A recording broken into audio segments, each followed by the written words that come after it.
we're not working from home, we're working through a crisis, and we happen to be at home.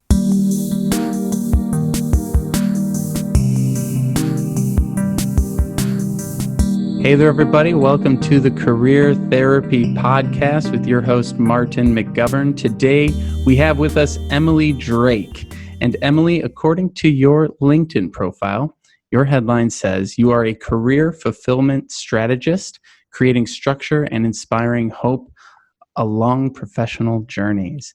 But Emily, tell us about yourself. So good to be with you, Martin. You are, there's people that you encounter in your life that when you see, even after some time has passed, like there's just like a warm and fuzzy vibe. And I just really admire you and wish we could hang out. But like, story of our lives at the moment. So Same.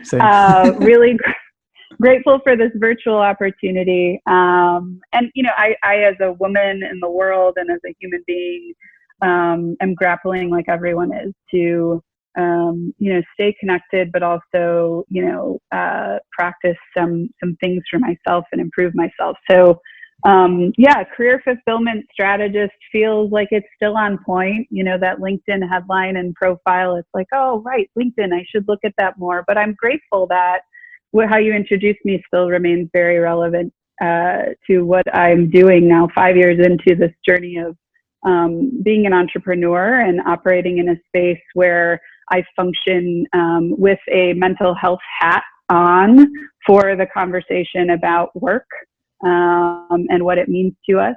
And also really believe, one of my core beliefs is that you cannot know yourself by yourself. And I continue to feel like my work as a therapist, as a facilitator, as a coach, and strategic partner is to mirror for people some of the bright spots and blind spots that they're not necessarily claiming or able to see on their own. And so that has been an interesting headline to embody in this radical new normal we're living in. And it's taking on a whole different meaning about what is career and what is work. How much are we working? Should we be working more? All of those questions I think are really, have always been relevant. And part of the work that I do, I feel like is even more amplified now, sort of the importance of how we function in our days when we wake up, work, and go to bed in the same place. Which, some of us who work from home regularly are like, yeah, we got this. But even for us after day 3, we're like, okay, I need to get out. So yeah, I think that introduction still stands. I love it. Yeah. And I think it's so funny. Like maybe in week 1, everyone who was a remote worker before this whole thing went down was like, sweet, I got this. I'm ready to go. And then about week 3, 4, we're like, we're just as crazy as everybody else. All right, let's figure this out. And I'm really excited to chat with you today because, before we hopped on the call, we had talked a little bit about loneliness. And I think loneliness is such an interesting topic to talk about in regards to the job search in general, because I feel that that sense of isolation is so common in job seekers, even before the whole quarantine and everything like that, because you're not in a work environment. You don't have a schedule. There's no one looking over your shoulder. And so you either have to build it yourself or find a coach and do all these different things. And entrepreneurs have a lot of loneliness that happens in their life. And I just think that it's a topic that was incredibly relevant before the quarantine and is now just, it's tenfold more important. So I'm really excited to get into it with you. And your mission, as you had previously told me, is to try and end loneliness or bring it down as far as we can, I guess. And there's 2 different kinds of loneliness that we're sort of seeing in the world right now. There is actually physically being alone. And then there's that sense of disconnection that's sort of arising. And so I have a lot of friends who are currently in quarantine by themselves, who are extroverts and they're losing their minds. And then we just have this sense of disconnection from our teams, disconnection from our families, disconnection in a lot of different ways. And I'm just kind of curious, with the folks you're working with in your practice, how has loneliness started showing up in recent weeks? Yeah. So to your point, there's actual willingness to even make the admission now, this is a shift, that I am lonely. Mm. It's sort of like there's a sanctioned okayness that be something we're feeling, when it was always kind of in the background. I mean, we know to be true that we're more connected than ever. We're also, anxiety rates, depression rates are also, particularly for millennials and Gen Z, skyrocketing. And so there's a lot that goes into the judgment of being lonely. We are, I think, in a time, especially in the last decade, where, and Elizabeth Gilbert and Brené Brown are talking about this on their various podcast interviews of late, where we're feeling something, but then we also are like judging the feeling, which is sort of unique to this day and age, even before the pandemic, that it's not okay just to be sad. It's like, well, shit, should I be sad? I don't know. Is that okay? So part of what I feel has shifted is that it's okay to be lonely. The articles that are getting circulated right now are less about like practical, tactical tips for job search. So we need those too. And more about like, what are you feeling? Like, what do you need today? Sort of staying present. So that feels like a shift. The other thing that you said about like being alone and loneliness are obviously two different things. But if you're living alone, sort of this question of like, how do you get connected, is also something I think people are grappling with. So, if you had a routine before, just really needing to be like evaluative of like, am I having sort of meaningful, nourishing connection, which is very different than just staying connected. Very different than like texting back and forth and maybe WhatsApp and sort of the alert systems on our phones, and far more about the nourishment that quells loneliness is really sort of requires like depth and time. And we, in some ways, have more access to that now, because we don't have a commute, or, we have some time back. And I think part of what's different right now is really being intentional about, we need to connect as human beings. We need to have conversation in depth. How am I going to build that into my day? And something that I decided to do last night, and this comes from, as we were talking about earlier, Cal Newport's Digital Minimalism book, is I've from 5:30 to 6 every day, I'm going to be in my Zoom room, and I sent the link to my nearest and dearest people. And I said, if you want to pop in and talk to me, you're not going to interrupt me. It's actually something I very much want from, this time to that time. So it takes a little bit of, one of the reasons I feel like people don't want to pick up the phone, is because they don't want to be an intrusion. But I think we've got to get used to like getting connected in a deeper way, because that is going to be the nourishment that we need to sustain through this pandemic. It is not going to come from Facebook likes, Instagram likes, and Insta stories. So, that's in the background too. So I think that changes now. The stakes are higher for us to really think about nourishment, not just surviving. That's a really interesting point when you're talking about the nourishing piece. And one of the things that I thought was really interesting when this whole thing sort of kicked off was you saw this explosion on social media, right? The like 1 to 2 week in, like anxiety. And like one of the kind of cliche jokes is everyone is going live, like all day, every day. Influencers are going live on Instagram. Even my partner was like, geez, it's like overwhelming how many people are live right now. And, being someone who live streams every day, I was like, well, now I'm not important anyway. And so it's kind of interesting how this like explosion happened where people were basically like live streaming, clipping their fingernails. And, and that sort of burst happened.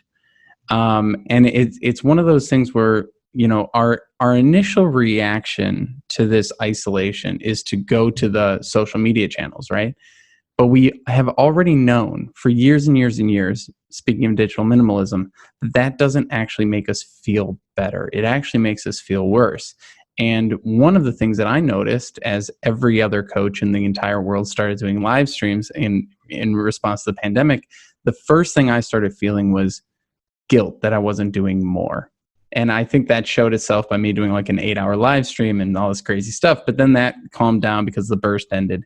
And now it's just a generalized, like, sort of hum of guilt that's happening in the background. And I'm hearing that from a lot of different people, from different clients and friends and things like that. And I'm kind of curious what your thoughts are when it comes to that sort of maybe back of the brain guilt that sort of is eating away at our thoughts throughout the day. No matter what we're doing, it always feels like we should be doing something else or should be doing more. That whole should be phrase. What are your thoughts around that, and how have you seen that show itself? Yeah. So to start, I think it's important to denote the difference between guilt and shame. And guilt, I think, can be really instructive. I like to, when I'm working with patients and clients, sort of, explore guilt and see what it's trying to tell us. Because guilt is essentially, I've done something bad. Shame, right, is I am bad. And so I'm always screening for, like, is this shame or is this guilt? And, like, that helps me with, like, what volume. You said, like, low level noise is guilt. Shame is like, maybe not higher volume, but certainly greater intensity. So I think, where I come down on kind of the guilt question is a couple of things. One, coming back to presence. And this is where, if you haven't done the work of what are my, like, guiding principles, what is my ethos about how I move through the world, what does living into my values look like? And, religion offers us that, coaching offers us that, therapy, reflection. This time is going to be all the more challenging because you are truly at the mercy of input. And there's plenty of it, to your point. So I like to invite people to kind of come back to presence and really, the serenity prayer is coming to mind, right? Of, like, what can you control? And you can control, sort of what is important to you. And that is sort of a level of decision making that I think is within our faculty. So, great example. I was talking to a friend last night, and we were talking about anxiety and people who vibrate sort of high with it, meaning I'm going to buy a Peloton and, continue my workouts. I'm going to make homemade pasta. I'm going to, become a chef. I'm going to build a deck. And what's really important is that we don't judge that if that's how you manage it. There's a lot of people who continuous momentum helps them just cope with anxiety. Is it sustainable? I don't know. Are there consequences to it? Potentially. And that's something to work out with a professional about whether it's working for you or not. But I tend to vibrate lower, which just means that I can go into, like, reflection, retreat, like, I'm a Cancer as a zodiac sign, right? So, like, I go in my shell, and that's also okay. So I think, what's the work is, especially in relationship and for ourselves, is to not judge how we're coping right now. And the guilt is okay and normal because we've got a lot, especially if you're on social, comparison, comparative suffering, comparative success. But to really, in those moments, sort of be like, who am I and what's my guiding principle today? And there's all sorts of rituals to be able to do that. But if you haven't done that pre-pandemic, I think the pandemic offers us a real lens to look at it, be like, I'm feeling guilt, but is this important to me, or is it important because I think, I'm going to be judged if I don't do it? And I think we come out of this, one of the best case scenarios with just sort of a stronger sense of grounding in who we are and what's important to us. So that's kind of how I would talk about guilt, is like, well, what are you feeling guilty about? Are you feeling guilty you're not doing enough work in service of what goal, And I think a lot of the goals people have are extrinsically driven. So it does invite, like, does it really matter to you to go live for 8 hours? And why? Is that ego, or is that, something that is more of service to you and who you're trying to help? That's a really good point, that extrinsic versus intrinsic. And I think what's so interesting is, as everyone's kind of learning their coping mechanisms, right? Because that's really what we're doing. As we get confronted with a crisis like this, it forces us to quickly figure out how we cope, right? Because before this, we might have been able to put off things. We might have been able to get away with, a few Netflix shows here and there, but at a certain point in a quarantine, you run out of Netflix shows, right? And you gotta face yourself at some point. And that facing yourself, I think, is what's creating a lot of this anxiety in this space. And I think what's so funny is as people are figuring out their coping mechanisms, you have coping mechanisms bumping into each other, right? So I have friends who are incredible extroverts, and I found this hilarious meme where it's like introverts versus extroverts at home, and one is just sitting at the computer doing his normal thing, and the other one is like pulling at the windows and the shades. And I sent it to my friend. He's like, "Yep, that's 100% how I feel right now. I'm the extrovert at home," and I'm like, "I'm just sitting at my computer, no big deal." And but you start to see how people's coping mechanisms can butt heads. Where one friend really wants to jump on the new house party app every single day, and other people are like, "Can you please stop inviting me to all these Zoom calls? I want to just chill and relax." And so when it comes to negotiating that, sort of negotiating your relationship with others in this oddly sort of confined space of like, we could go, like, I remember right when it happened, everyone started setting up phone calls with each other. And the first thing I started hearing was, how do I say no to this phone call when they know that I'm not doing anything? Yeah. And so it's pretty interesting to see how these things butt up against each other. And how have you sort of seen that negotiation, or what thoughts do you have on how to best negotiate with others to be able to take care of yourself, but also there's like the kind no, right? This kind no. I think a lot of people jump to the harsh no, or the ignoring, or the avoiding. What are some of the different sort of responses you've seen, and how people can best approach those things? Yeah. So in relationships, talking about like the friction that you're describing, and there's the internal friction of just like, am I okay? Is this okay? Which is, I would argue, like, as soon as you externalize that, meaning talking to a professional or, someone in your sphere that you can have a real conversation about.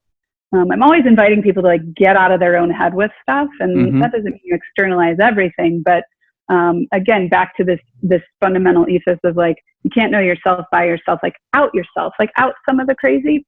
I think that's really powerful. Chances are whoever you can go to, and if you don't have someone to go to, that's where a professional can really come into play, just to build the skill of knowing how to do it. But externalizing, chances are you're going to hear someone be like, "Yep, me too," or like, "Yeah, that's not what I see," or "Here's what works for me," or I've got you, I'm here for you, I relate. So yeah, this friction between coping skills, I think, is really interesting. I do a fair amount of work with teams, and a fair amount of work in my sort of corporate work. And then I do some couples therapy as well. And, this sort of high vibration, low vibration of like how we deal with anxiety does come into conflict. And Harvard Business Review this week had a great article about dual career couples. So all of a sudden you're working from home. You both are on calls, you're both on Zoom meetings, and you may or may not have children. And how do you create some sanity and sanctuary? Home for some of us is a sanctuary. For some of us, and this is unfortunate, it isn't. So you've got this new environment that really needs to be honored. And so if you think about it, we have our coping mechanisms. They're probably originating from childhood. Our default, our most like base self is coming out on a day-to-day basis right now. And I think, having a sort of shared code of conduct, an opportunity to write some rules of engagement, doing some institutionalized check-ins. One of the things that I've found helpful in my own relationship, but also observing with couples, is to a degree like some healthy compartmentalization, meaning, when we sit down for lunch, like let's first sit down to lunch. And let's use that as a time to kind of come together and check in, like, how is your morning? Is there anything you need from me? Because I think that, we as a culture don't normalize checking in and asking for help. But to really have that be a time where there can be some vulnerability to say things like, this is a really big one that I'm seeing in relationship right now. One person is coping by listening to the news, getting the facts, being connected, being plugged in. The other person is unplugged, and that drives their anxiety. So how do those two people come together? And, you know, one of the ways that I've seen work, and this is with one couple I'm thinking about, is, you know, to just ask for permission. Are you available to check in right now? And if not, when will you be? Because I can't, as someone who vibrates a little lower, be like, no, I'm good for the rest of the day. In fact, into the next week, I'm fine. We don't have to check in. You know, the other person is really making a request or a bid for attention. And so if we want to have a strong relationship with that person, just saying, you know, I'm not available right now, but let's check in over lunch. And then to the extent that you can sort of routinize or institutionalize those things, it just creates a place for that energy to be shared. You know, the other thing is, I feel like coping together is the grace and kindness you need to have for yourself is paramount. And I'm of a big believer, if I'm sort of disparaging of like, man, I'm lazy and I cope by retreating, and I sort of use language that is punitive or judgmental about myself, there's no way that I can be empathic to how you're coping. So really being mindful of like, nobody's doing this right. Or said another way, there's no right way to do it. We're all stumbling and figuring it out. We were talking earlier about how everything's amplified right now. So if you're going to have conflict, it's going to feel like 10x, right? And for some people, there's couples, and this is more my, you know, sort of my therapeutic hat, who are really coming together more right now, whether it be intimately or conversationally. So there's just a wide brush and scope. And I think the pandemic is hopefully kind of raising the diversity of coping, and making it all just okay. You know, it's okay. Go easy on yourself is sort of the invitation. I love that. And I think it's really important because even before the pandemic, we tend to be fairly, as humans, we tend to be fairly judgmental about how we respond to things. And you had a really good point as we were chatting at the beginning about, you're not in conflict. You're in conflict during a crisis. You're not struggling with the job search. You're struggling with the job search during a crisis. And so, you know, I think as we're sort of seeing these things crop up, right, it almost is forcing us to face things that maybe weren't as loud 6 months ago. You know, little things around the house that you wanted to improve, but it wasn't such a big deal. But now that you're home all the time staring at it, they become much bigger deals, right? And these things that sort of, like you said, amplify. I think part of this is taking a step back and asking, is this actually a problem that I'm having with this person? Or is this a response that I'm having to the quarantine or to the crisis? And being able to separate the person from the response. Because a lot of times we can take out our emotions on people or on situations. And I would assume when it comes to the job search as well, you know, there is already high levels of anxiety and stress when trying to find a job. So the question then becomes, you know, in this new context, you're stressed out about the job and stressed out about the situation, the crisis, and stressed out about how they overlap. And that ability to separate, I think, is something that we you know, strive to practice. And I'm kind of curious how you've seen separation happening, or maybe detaching from certain things in order to be able to handle things one at a time. How have you seen that play out? Mm-hmm. Yeah, there is. I appreciate you bringing up job search. And I know that's, you know, folks who are watching may find themselves either pre-contemplation, very much in it, or having come out of it, right? As much as I'm seeing there, you know, the unemployment right now, we don't even need to talk, it's just exponential. Also seeing, and I, you know, LinkedIn has been kind of helpful. I'm like, wow, 3 or 4 people landed or posted that they landed Yeah. yesterday.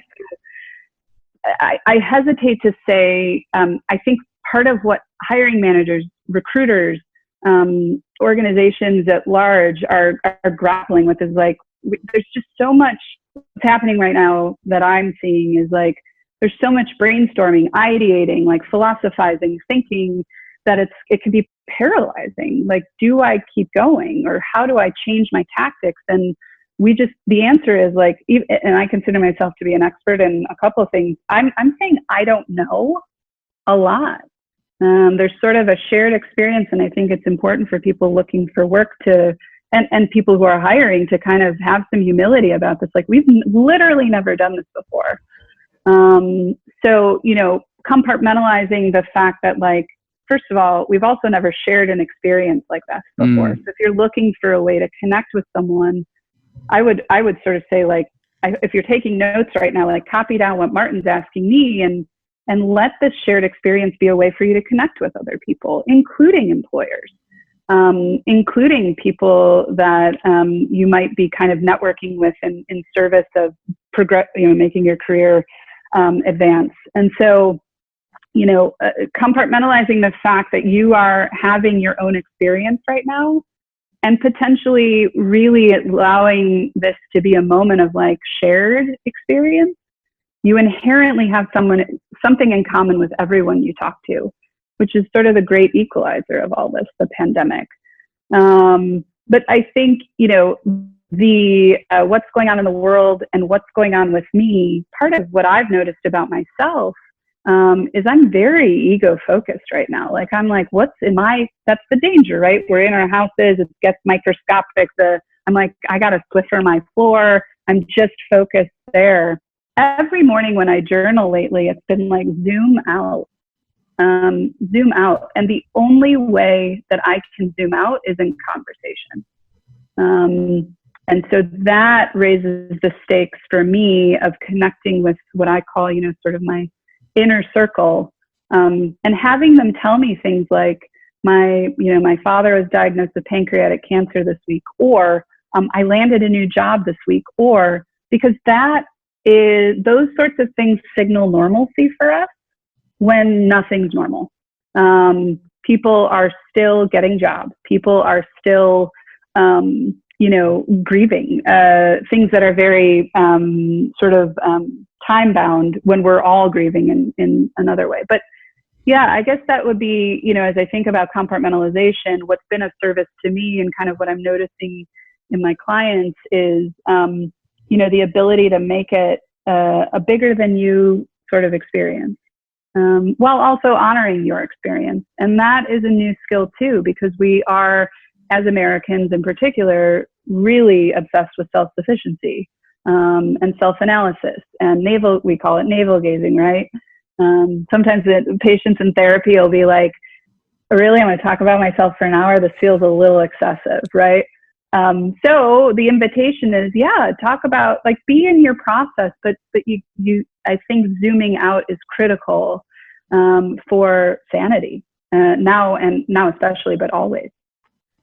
I love that. Yeah. This idea that, when we are, and this is something that happens in the job search all the time, when we're at home with nowhere to go, I mean, especially now, but in general, when we're at home with nowhere to go, we tend to forget that everything's not about us. And that is a big piece in the job search, and actually an opportunity for folks, because you are when this all hit, people go, okay, so no one's hiring. That's the first response. No one's hiring. Everyone's frozen or laying off. No one's hiring. And I go, I mean, just like the holidays, there are always people doing something, right? And there are businesses that their business has increased because of the pandemic. And then there's ones that have flatlined, and there's ones that are going down, but all exist. And regardless of what the company's going through, everyone is responding in some way, shape, or form. And our job as a job seeker is to see how we can help people, whether they're increasing business, flatlining business, or decreasing business. And I think that approach of getting out of, oh no, this is how it's affecting me, into this is affecting everybody. How can I be of help? Is a really nice shift in getting out of our own way sometimes, and getting to this point of, and this is something beyond the pandemic. I think this is something just in life. If you're not helping someone, if you don't understand the value of what you're doing and how it impacts their lives, their business, their stuff, it's very tough to make a convincing argument as to why they should give you money or something like that. And so this idea of really getting out of our own way and thinking about who we can help, how we can help, and what is maybe our best approach to it, to make it more personalized, I think is really incredible. And I think what you're talking about here with journaling and self-reflection, it's like you start with the ego, but then you try to expand it out. And that idea of zooming is so critical, both in our interactions with each other, our interactions with potential careers, our interactions with the world right now. Because even when you're on a Zoom call, you're staring at yourself, right? And you just spend the whole time like, wait, what is that thing on me? And so I really love that point that you're making there. I do hide the self view. I'm not right now. I forgot to. But I've been getting in that habit for that very reason. I'm obsessed with myself. I think I'm fascinating. But I really, the world gets so small, and my own feelings feel so big that I struggle with that too, of, the self-importance right now. And I also would love to pride myself on like, oh, I'm always thinking about what's best for everyone else. And it's like, I'm really not. So I offer that as, a therapist and a coach. And I'm not immune to the world getting really small right now. And also what you said earlier about, like when to be of service and how to be of service. And I think, that is a decision. That is something that's within our power to sort of affect and have a point of view on. But yeah, it's a dance. It's a dance for sure for me too. And I really love what you just said there, which is it's affecting you too. It's affecting me. It's affecting everyone. And I think in these times of crisis, I think a lot of times we sort of look externally for someone to validate however we're feeling, right? To give us answers, to tell us what to do. I actually had someone once, we were going back and forth doing coaching. And at one point they just said, look, here's what I really want. I just want you to tell me what to do. And this abdication of responsibility, this desire not to be the one in control, I think is an interesting thing that exists in the world. As we're all stuck inside, we're watching these weird shows about cults of personality and tiger kings and all this stuff. And I find it fascinating how strong the desire is to cede your responsibility to someone else. And one thing I want to put out there as a coach is that I don't know what's right for everyone. And I don't have all the answers, hence why we bring other people on this podcast to talk. And I think sometimes that knowledge that these experts that are out there, these people that are seemingly having all the answers all of a sudden, even though one of the first jokes I heard, my buddy sent me a meme and he goes, how long before entrepreneurs start releasing courses on how to deal with a pandemic? And I was like, literally 24 hours. And I'm sure that there are some. And hopefully it's coming from a good place, but it's also coming from an ego place. And I think that whenever someone is like saying that they have all the answers, I get very skeptical. And I think that being a coach in your position, in my position, and saying like, this is affecting us too, right? Like I'm getting up and I'm doing my live streams every morning still because I know people have questions and need answers. But even on those, I'm like, I'm tired. I'm stressed. I'm like, I don't know what the answers are for a lot of these things. And I'm watching Tiger King too. So, when you think about that and you think about, where to look and who to look for and what attributes you should be seeking out in a professional, because you say it's good to go find a professional and talk about these things externally. What do you recommend people do? How do you recommend that they approach it so that they're, finding the right help as well? Yeah, good question. My point of view on this sort of comes from what is probably most hallmark in the 12-step framework, which is, when you're looking for, as someone who struggles with addiction, when you're looking for someone to sponsor you, you're looking for someone who has what you want. And so, spoiler alert, comes back to you. What do you want? And I would be very intentional. Two sort of offers here. One is keep the circle small, of people that you can go to have conversation, which is, again, that nourishing substance. When it comes to looking for, and then I think there's also just like, be really, when I say intentional, like, why is that person your friend? And, you could ask, I think Simon Sinek does a lot of talking on this, but you could be like, well, he's a good listener. It's like, no, but specifically Martin.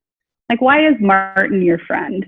And it's not in any way to sort of like make Martin not your friend, but I think we need to hire people as our friends, just like we would hire people for jobs. And what I mean by that is not, to be capitalistic about it, but to be specific and intentional. Because we have time, but we also have limited energy. So that's one of the things that I would just sort of offer, is to keep it small. The allure, it's pretty new that we have, thousands of connections. But, the people that we can be ourselves with, and that frankly, make us better, are on a hand that I could count, probably. So that's one thing. When you're looking then for a professional, oh God, it's hard. I mean, it's like dating, and you might get it wrong and you might not jive with a professional. One thing I see really happen frequently is it's hard for us to have confrontation, period. But if you do hire a professional, so step one is like, try someone out. Whether you talk to those 3-4 people that you can count on one hand and say, do you know anyone? I would say the thing that would be wrong is to not look for help. But everything else is sort of a crapshoot after that, because it is a process. And one thing I notice as a coach and a therapist and just a facilitator and corporate partner is that people are really hesitant to say, hey, could we have a little more, like you said, can you help, can you just give me some advice on something? Or could we talk a little bit more about work? Because I notice we talk a lot about my childhood in these sessions, but I've got like issues with my job. I think when you co-sign over authority to someone, it's normal. You're paying them, like, what am I paying you for? Like, guide me. But you have a responsibility in the relationship to ask for what you need. And great professionals are going to say, and I'm not putting myself in that camp necessarily, but we'll stay with you in that conversation or conflict and say, yeah, tell me more about why you want the advice. And then to the extent that I can give it to you, I will. I'll meet the need to the extent that I can. And that's a relationship, right? It is not a relationship to sort of go to a therapist or a coach and say, like, I'm at your mercy. You have to participate in it. But I do see a lot of people, and people, friends of mine that come to me and are like, well, my therapist doesn't do that. And I'm like, well, did you ask them if they could?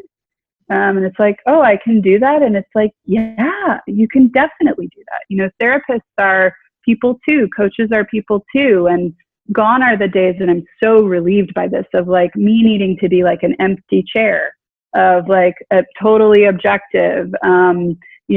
I bring my weaknesses and ego into everything that I do. And I think that's intimacy, just that dance of like, this is what I need. Can you meet the need? Yes or no? No? Well, then let's talk about it. That's your responsibility. So it can feel, I think, especially if in your position of transition and maybe feeling a little unmoored, it can feel like, well, am I entitled to be annoyed, to be angry, to be frustrated with you? And I find that the most powerful moments in relationship are those moments that are like sticky, where we get to just say like, I'm pissed or I'm annoyed, and then something comes out of it. So I would say it's like a handful of people as your squad. Who has what you want is a good rubric for like hiring people in that squad, and then to get started with getting help. And as you go, it's sort of building the plane as you go. You'll find out about like, what do you really need in a helping professional? I don't think you can do that just from like a seated position. I think you have to be in relationship to learn that skill. So those are a couple of things.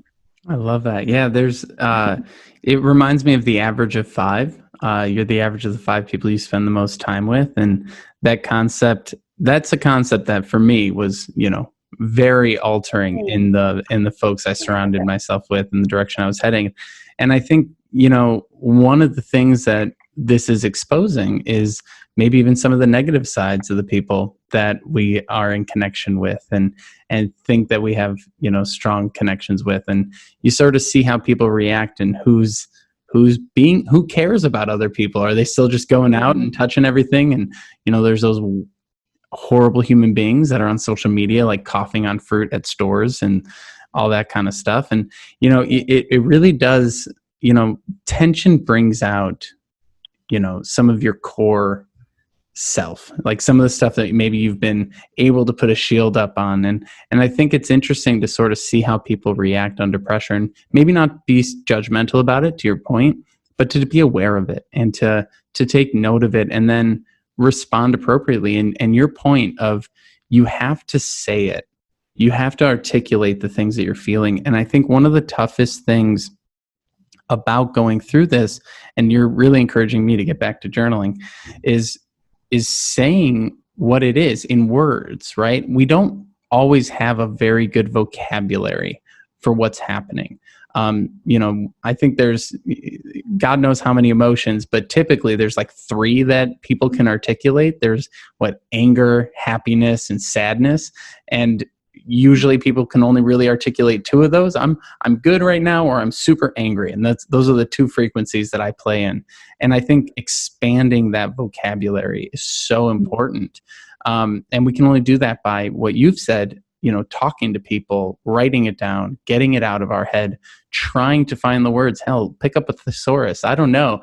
But these are the kinds of things that I think really can stretch our ability to cope, because if you don't know what you're feeling, you can't find the right coping mechanisms. And regardless of whether it's, work or family, which is all one thing right now because everyone's at home, there's a lot of new communication skills that I think we need to develop in this sort of new world, this new normal, as you phrased it. Yes. Yeah, there's an app that I use with patients in particular, but coaching clients too. And in fact, I'm thinking I've also used it with corporate clients, and there's a variety of them. But the one that I really like comes out of Yale University's sort of work in social and emotional intelligence. And it's called Mood Meter. And what I love about it is it sort of groups feelings into high intensity positive, low intensity positive, and then high intensity negative, low intensity negative. But within those 4 quadrants, there's a beautiful tapestry of things to pull from. There's a difference between feeling like forlorn, feeling, sad. There's a difference between being irate and irritated. There's a difference between, contentment and ecstasy, right? So, to your point about sometimes yes, it's true, can't really locate it. And sometimes I can just be like, my chest is tight. And even I, as a therapist, need help to be like, what is that? And I go to therapy myself. So it's like, I need help there's so much, right? So you could ask me, and this is why I'm a fan of the question, how are you feeling in this moment versus how are you feeling, or how are you doing today versus how are you doing? Because it just is too much. It's always been too much, the question. But I think especially now with like, we talked about, you know, the compartmentalization, but macro, micro, work, home, we all, I think, are raising our awareness of like wanting to be there for each other. But if we think about it as learning a new language, and creating new rules of engagement, like we're starting from a very tender place. So just having some grace for ourselves and like, you know what, I don't know what I'm feeling. Like, what are my options again? Yeah, maybe that's it. And the importance of knowing what we're feeling is so important when it comes to stress, because if we get stuck in a feeling, it's like constipation. It's like we can't quite like have an outlet for that feeling. And look, your partner at home, or your mom, or the co-founder of your business are probably not the right repository for like clearing the chute, as it were. Like, be mindful. That's why, like, professionals, right? It's like, ooh, let me put that there because that's my job. But like, we gotta identify it first, and then once we've identified it, like, we gotta work it through. And that's, quite frankly, that's like a bodily process sometimes. Like running, you had mentioned, or you didn't mention that. I just assume you're a runner. I don't know. Are you a runner? I haven't run in a long time because I tried to do strength training, but now I'm in nothing. I got nothing. I'm just stuck inside. Me too. I'm a walker, I guess. Yeah. I'm a walker, right? But yeah, there's a great book, Burnout, how to complete the stress cycle. Emily Nagoski and her sister Amelia wrote it. Came out last year, and it's like, we're experiencing all these feelings, and it's like, well, once the stressor goes away, like the call's over, woo, right? The Zoom call's done. We still have the stress in our body, even if the stressor's over. And so how do we complete that cycle? But you got to be able to name it first, which is, if you're starting from that, it's like, yeah, it's like feelings 101. It's like Spanish 101. Yeah. German 101, right? So. And that's how you can actually ask for help. Like, if you can't name it for yourself, how are you going to ask for help with it? And I think that's such a big piece, because once you articulate, oh, I'm not angry, I'm annoyed. Okay, what am I annoyed about? And then you identify the things that are annoying you. And then when you and your partner are about to get into a fight, you go, wait a second, I'm just annoyed generally. And right now this is really triggering it. And then you can almost invite them into help, right? You can say like, hey, I'm annoyed. The help I need right now is space, or the help I need right now is to talk, or whatever the thing might be. And that's how we can collaborate on solutions. And I think the same goes for the job search, right? If it's a antagonistic thing of, give me your money because I need money for my life, and the company's like, give me your time and skills, but we don't want to give you our money, then it's an antagonist, like it's a against each other thing. But if you're like, here's what I can do and how it helps, here's what you need and how these skills help you, then you're collaborating on a solution rather than trying to get something. And I think the same goes in both personal and professional worlds. Yeah, great point. Well said. Well said. You're good at this. Thanks. And so as we get to the end of the conversation here, I always like to highlight a handful of takeaways. I have a ton here, so I'm going to bear with me, and then feel free to chime in if you have some additional things to add to any of these, if I'm missing any key points. Sure. So the first piece here is, my first takeaway is that it's okay to feel lonely, or to feel whatever you're feeling. And making sure that what we're doing is identifying it and naming it. The second one is to focus on what we can control versus what we can't. The third is to try not to judge how other people are coping, especially when your coping mechanisms butt heads. The fifth one is to zoom out, get out of your own head and try and see the bigger picture. It'll help reduce some of the ego and reduce some of the high intensity feelings. Number 6 is to create some rules of engagement so that you can interact with yourself and others better. Number 8 or 7, I lost count, is to keep your circle small and to hire your friends. I really love that idea of like, you know, right now we're in a place where everyone wants to connect with every single person that they've ever known in their whole phone and the I don't know if you're on the House Party app, but it just keeps notifying me of every person I've ever met throughout my life who's joined the app today. And I'm like, oh no, do I have to reconnect with that person? And then number 9, or I have numbers here, but they're not coordinated with what I'm saying, so I'm skipping things. But you have the responsibility to ask for what you need. It's your responsibility. If people aren't, if no one's giving you what you need, chances are you haven't asked for the right things. So I love that idea of always taking ownership, always taking responsibility for things. Was there any point in there that you would want to double down on and highlight? I think that last one is that's just really sticking for me today, which is like, you have faculty, and this is a time of, like rich inner world and interaction with other people. But it's also, I guess the thing that I would just sort of add as an overlay is like, one day at a time. This is maybe not the time for self-optimization or creativity in triplicate, or just to, as much as you can, do 2 things. And I like the both and philosophy. And again, I'm offering maybe a number 10, not a reflection of any of the 9. Please do. But like, we can both know, God willing, that in this moment we are safe and we are okay, and be worried about the future. So just know that you are both, and that sometimes it'll be more of the worry, sometimes it'll be, I think what we want to do is kind of raise our resiliency of like, I'm okay right now. And always, coming back to like, it's today, and this is what I'm doing today.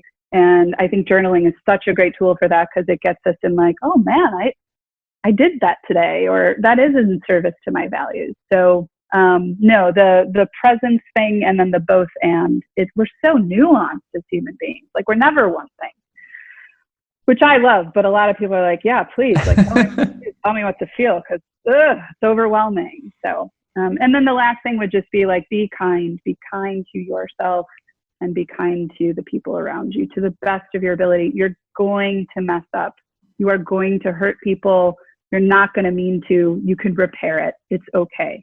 And the people that are those like special people in your life they're going to ride it out with you. So, easy does it.